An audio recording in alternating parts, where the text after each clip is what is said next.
at Sian Lim usap-usapan na ang pagbabalikan ngayon, totoo nga ba? Kailan lamang nang kinumpirma ni Kim Chiu at Sian Lim sa publiko ang panliligaw umano ng aktor na si Sian Lim sa kanyang ex-girlfriend na si Kim Chiu. Dahil nga dito ay umusbong ang tila nawalan ng pag-asang mga tagahanga na binuo ng kanilang love team.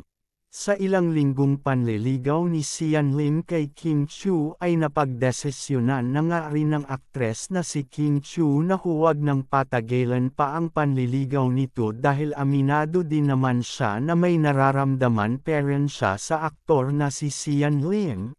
Kung kaya naman ay para sa kanya wala ng rason para patagalan pa niya ang pagpapaligaw sa aktor.